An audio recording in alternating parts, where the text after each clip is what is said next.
Hello and welcome to Big Dash Knows. Big Dash knows what?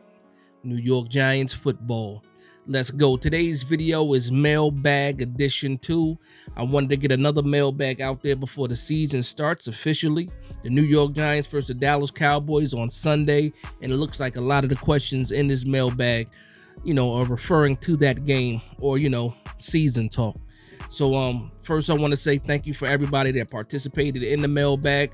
I got even more questions than I did last time, and I really want to thank you guys for all the love and support. And if this is your first time tuning in to the channel, please hit that like and subscribe button. And one thing about this channel is we talk Giants. We talk New York Giants all the time. And if you are a New York Giants fan, like I'm a New York Giants fans, and the people that submitted these questions are New York Giants fans, go ahead and join the family. Hit that subscribe button. Like, share if you really like the content, but most of all, go ahead and hit that subscribe button. I'm gonna give you a chance to do that while I get these questions warmed up. And listen, right off the bat, I got some good questions. So without any further ado, let's jump right into these questions. So question number one is from one of my day ones. My man, the real Prince Castro. Let me tell you something really quick about Castro. So when I first started, I was getting a lot of, positive comments from people. I was just getting my page started, or my channel started. I had about 100, 200 maybe subscribers, maybe not even. Prince Castro was one of those first people that gave me words of encouragement, words of support. So shout out to Prince Castro. And also Prince Castro is the starter of the P54 Fund. Now you saw me, I put out the video, the hype video with the Giants stomping in the background. That was inspired by Prince Castro. So shout out to Prince Castro. So the first question again is from the real Prince Castro. He says, why are Giants fans scared to chant? 2 question marks. So that's with emphasis. So why are we scared to chant? He says, we're more concerned about being disappointed if we don't convert. So they talk trash against their own team than being the 12th man they so desperately need. So I'm agreeing with that. So right now, I think a lot of Giants fans are dealing with some PTSD.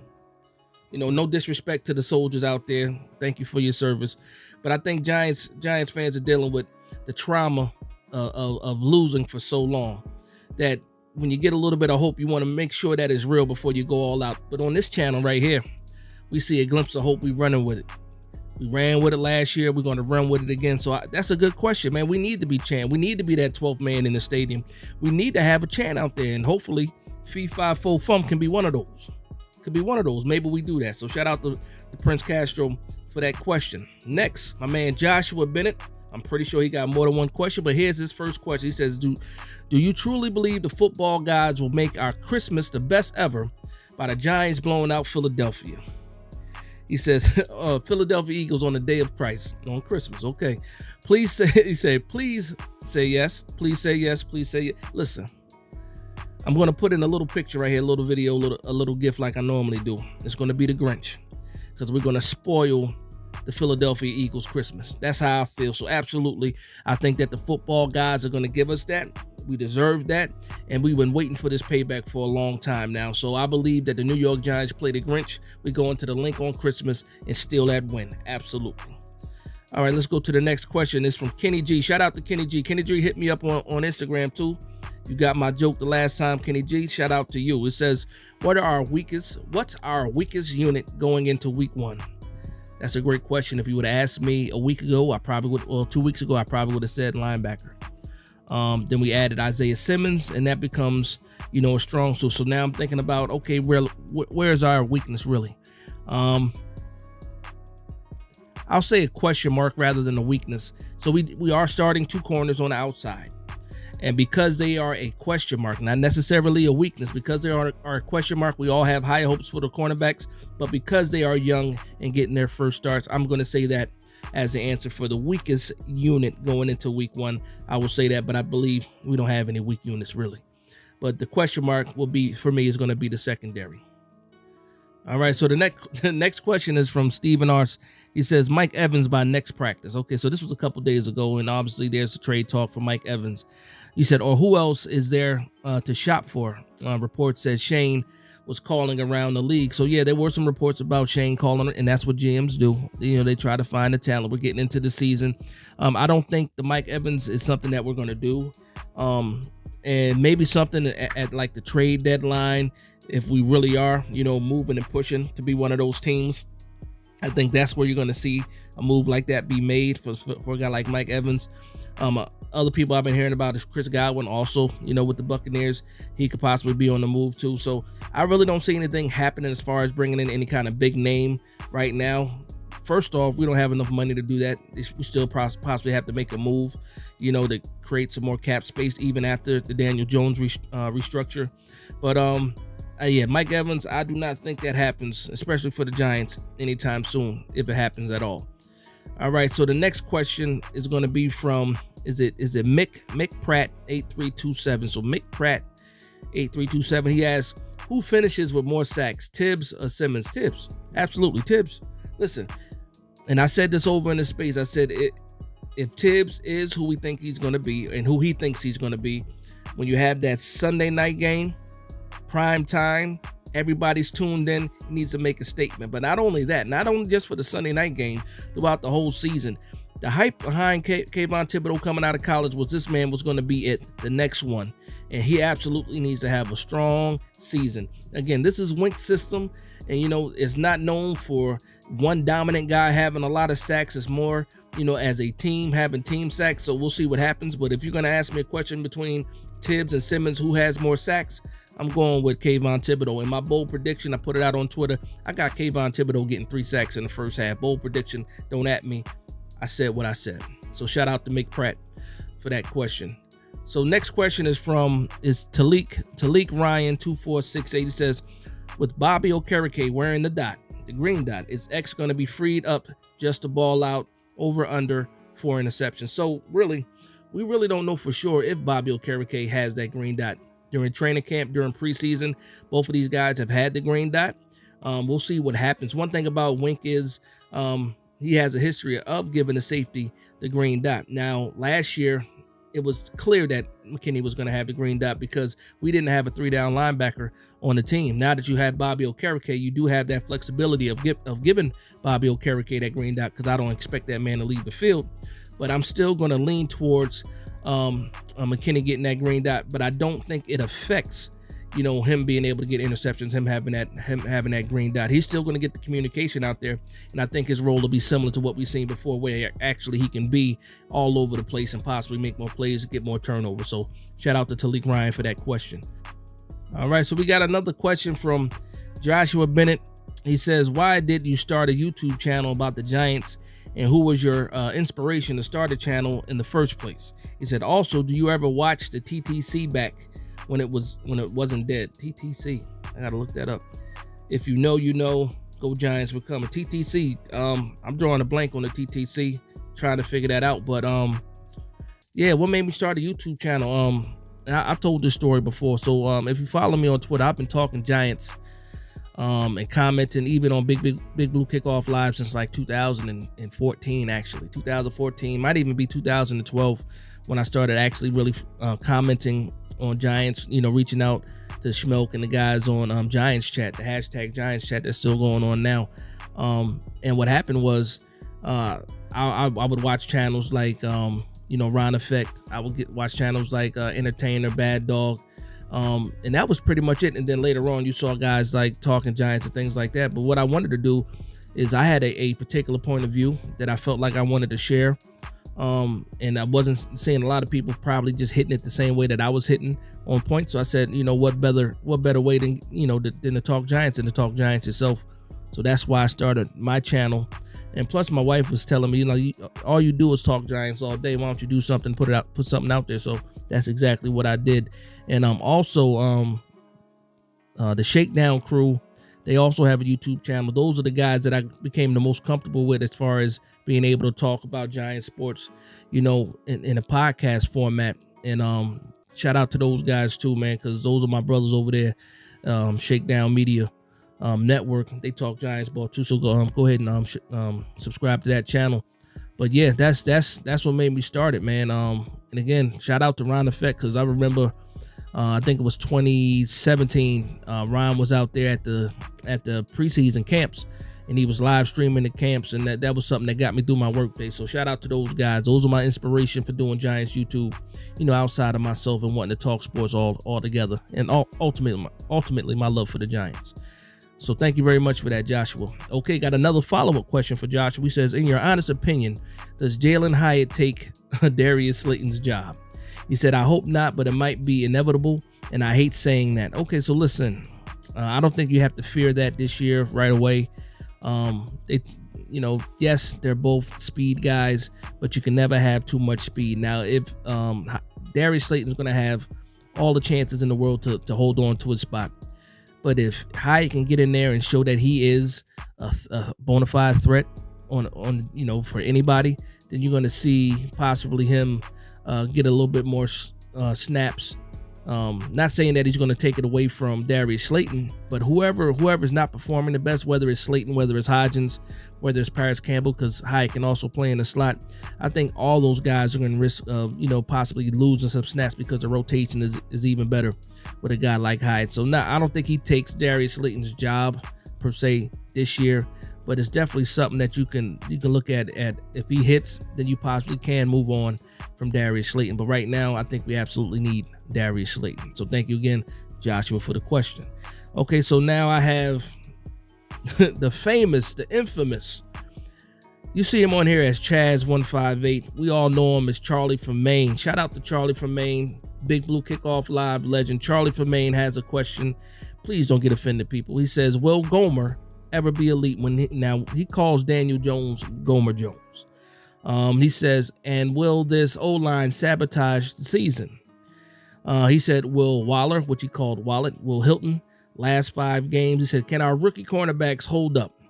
He said, who will Shane extend to have money to operate the team? And then he says, we are $5 million over the cap. I could go on. Charlie, that's about 17 questions in one question, or I should say in one comment. And Gomer Jones, I will say this. Daniel Jones, say it right. Daniel Jones is not elite yet. No. Does he have the chance to be elite? Absolutely. The tools are there. He has to prove it on the field this year. Will the O-line sabotage the season? I think if we can't get quality play, it could be an issue for the New York Giants if the O-line cannot hold up. I do believe that both Waller and Paris Campbell, he calls them Paris Hilton, Paris Campbell, last 5 games. Yes, they do have an injury history, but yes, I do believe they play more than 5 games. I do think our rookie cornerbacks will hold up, especially with the pass rush improving and the defensive front improving. And they says, I'm thinking it's going to be Adoree Jackson that gets that extension in order to have that extra million or a few millions to operate for the season. I think it's Adoree Jackson. I'd rather do that than Leonard Williams. So I'll say that. And then, yes, you could go on, Charlie. Shout out to Charlie.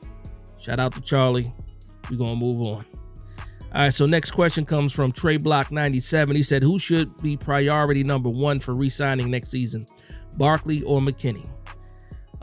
Right now, today, I'm going to say McKinney. You have the younger guy who's probably going to be here for a longer time than Barkley. Barkley's a running back, so we got to be serious about this. I think McKinney is the first priority. I think that Saquon Barkley is second on that list. You can say you got guys like Azeez Ojulari that are possibly going to get, come up with the contract. This is his 3rd year. We have him for another year before we actually have to do any kind of contract work with him. But if out of those 2, I'm saying McKinney is probably going to be the first priority, then Saquon Barkley. All right. I got another question about Mike Evans from Talik Ryan 2468. He says, let's say Mike Evans gets traded here. Long shot. But let's just say it happens. Who's your starting wide receivers? Wow. So I'll play the game with you. If we get Mike Evans, I believe it's going to be Darius Slayton, Paris Campbell, and Mike Evans that will be starters. Isaiah Hodgins will be the odd man out in that situation. Obviously, Mike Evans would have to learn the offense. I don't know how fast he can pick something like that up, but, if all things are equal, I'll say those will be the starting 3 if we were to pick up a guy like Mike Evans. Shout out to Deontay McCowan. All he said was, let's go Giants. Absolutely, let's go Giants. So I got another question from Joshua Bennett, 3377. He says, do you sports gamble? A lot of personal questions, Joshua. He said, if yes, is it considered a good thing to have short-term memory when you lose a bet? Now, here's the thing. I lived in Vegas for 10 years. 10 years. And in those 10 years, I can probably name 5 parlays, and I played every week during football season, 5 parlays that I actually won. Just 5. And so do I sports gamble now? I do not. I did put a little bit of money on the Giants for the Super Bowl last year because the odds were just super. It's a little bit of money. I did do that. And then, yes, here's the thing. If you're going to bet, make sure you're betting with money that you're willing to lose. Don't bet your house. Don't bet your rent. Don't bet your phone bill. Don't bet things like that. But if you got a little bit of cash flow to bet and you think it's a good bet, go ahead and do that. But don't go ahead and bet like a fool. I'll say that. So shout out to you, Joshua, again. And I got another question from Joshua Bennett, and it goes, what's your honest opinion about the remaining Daniel Jones haters? Emphasis on remaining because there's not as many as there used to be. Go Giants, we're coming. Okay, so I don't have too many words for Daniel Jones haters. I'll say that. The proof is in the pudding now. We have to go out there. Daniel Jones has to do his thing and has to perform. And then once he does that, because I believe he will, everything else will fall in line. You see Charlie down there, Charlie from Maine. Charlie is absolutely a Daniel Jones hater. And I believe that Daniel Jones, even if Daniel Jones was to win a Super Bowl, Charlie probably still wouldn't like him. That's saying much too, because the Super Bowl should change your mind. But yeah, my honest opinion is, some people just need to see it happen. Some people can't. Some people are not as optimistic as some of us are. They need to see the Carfax when it comes to those things. And I'll just say, show and prove, wait and see, and we'll see a lot of those guys change over with the success of the season and Daniel Jones. So next question from Talik Ryan. Again, he says, when do you think Banks will get his first pick? He said, personally, I think week 1, they're going to test him. He will get beat, but he's too athletic not to make him pay at least once, especially with Dakota tossing the ball. So yeah, Dak Prescott last year had some interception issues. Could it be week 1 for Banks? I hope so. I do think that if we're able to get after Dak, he might, lay the ball up for us to get an interception, get a turnover, and possibly so. Could Banks, get his first pick or be the first person to get a pick? Or could it be the game 1 where he gets the pick? Possibly, and I'm hoping so. I can't sit here and say no. I think he will, like you said, we'll test both sides, Hawkins and Banks, and I think that we definitely got to make him pay.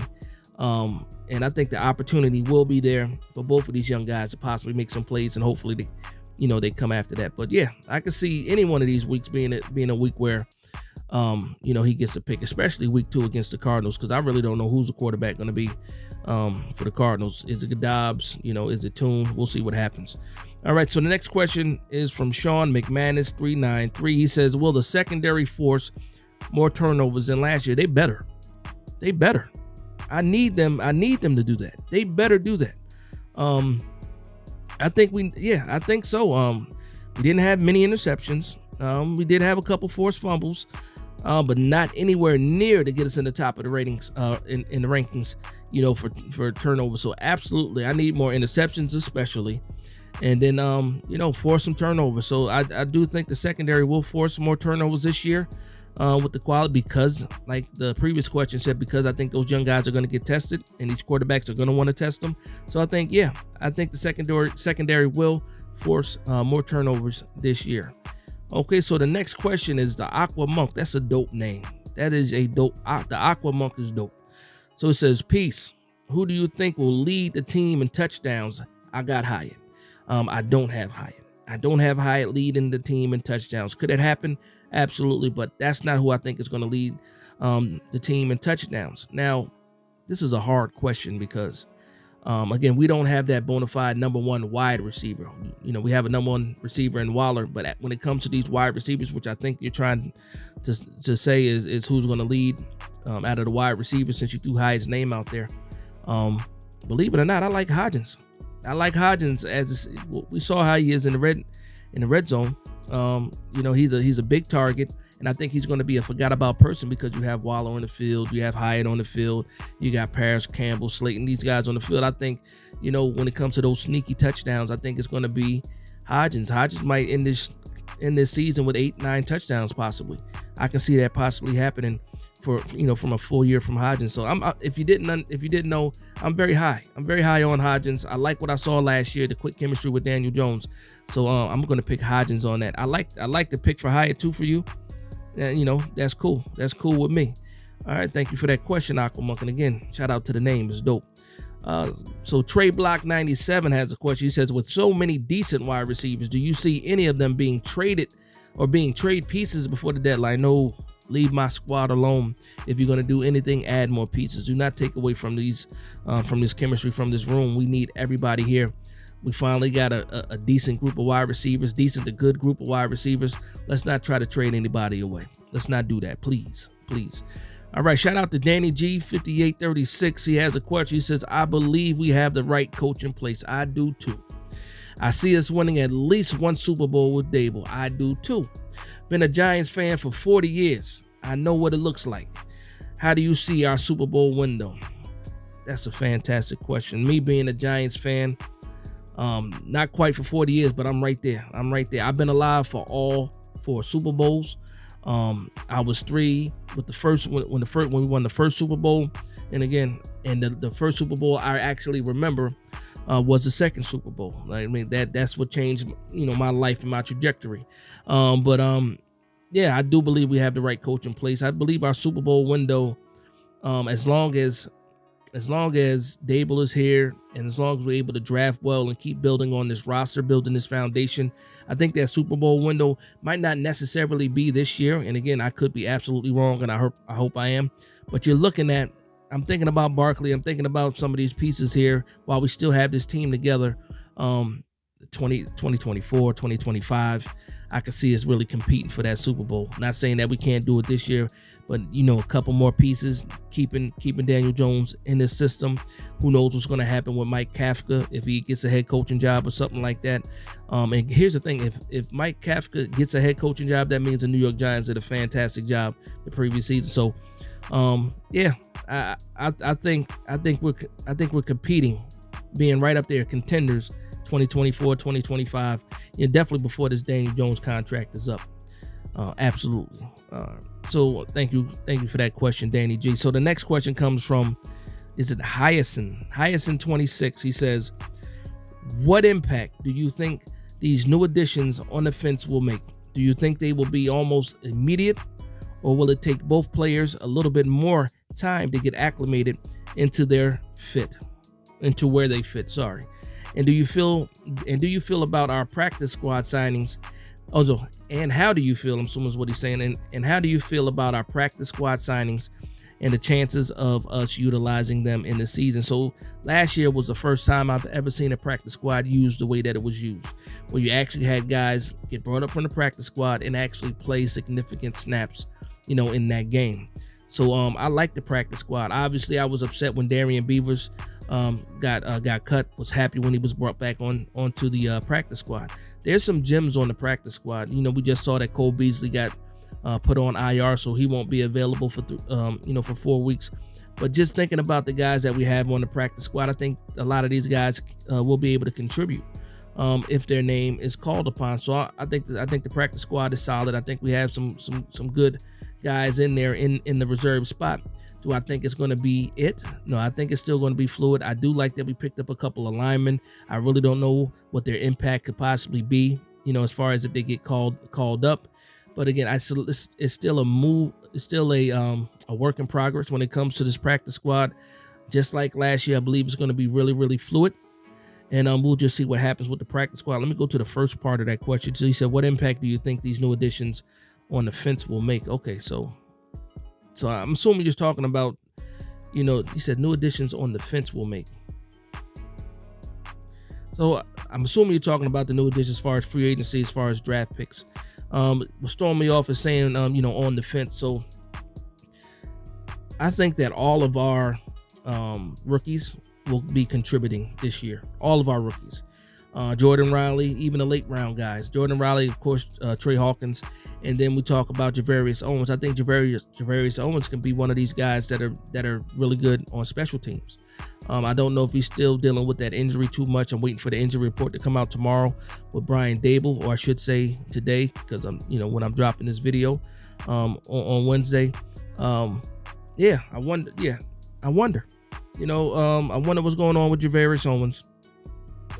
But if he's healthy, I think he contribute too. So as far as the new additions in the draft picks, I think all of those guys are going to be fantastic, especially the first 3 picks. Banks, actually, we got 3 starters out of we got 3 starters or guys that are in heavy rotation or contributors, in this draft. But guys like Banks, absolutely. John Michael Schmitz might be the most important rookie that we had this year, that we drafted this year. And then, of course, Jalen Hyatt is that explosive guy that we expect to see, throughout the season. Eric Gray, contributor as well. So I think a lot of these new additions will be, contributing right off the bat, often and early towards the season. When it comes to some of the practice squad guys, yet to be determined, I should say. Not sure exactly what it's going to look like. After the first couple of weeks, I should have a better feel on, what's going on with this defense, how this offense is going to look, and then the importance of these guys on the practice squad. We'll start seeing some moves being made and things like that, and things will shake out, and I'll have a better idea. But right now, it's way too early to try to put anything concrete on, what I think. But the expectations are there. The expectations are there for sure. So that was the last question. Again, shout out to Hyatt. I'm assuming that's how you say it. Hyatt 26. Shout out to you, and shout out to everybody that went ahead and submitted a question for the mailbag. You know what? I like this interaction, man. I think it's super cool. I love the questions. Thank you for the personal questions too, Joshua Bennett. Shout out to you again with the question of why I decided to start a YouTube channel. And again, it's all about the New York Giants football for me. I breathe it. I breathe, I bleed blue for sure, just like a lot of you guys out there. And I think that the channel has gone, has gone well. And I've seen the subscribers go up because a lot of people feel the authenticity, when I'm talking in these videos, when I'm sharing my thoughts and things like that. So I do thank everybody, for the love and support, because without that, my channel will be just sitting here and nobody will be watching it. I still be talking my Giant stuff, but I do appreciate, all the support that you guys give. So we only got a couple days, just a couple of days. The New York Giants versus Dallas Cowboys is finally here. Other than that, I want to thank everybody for vibing with me. Please like, comment, and subscribe. And from one Giants fan to another, this is Big Dash Knows, Big Blue Nation. Let's go.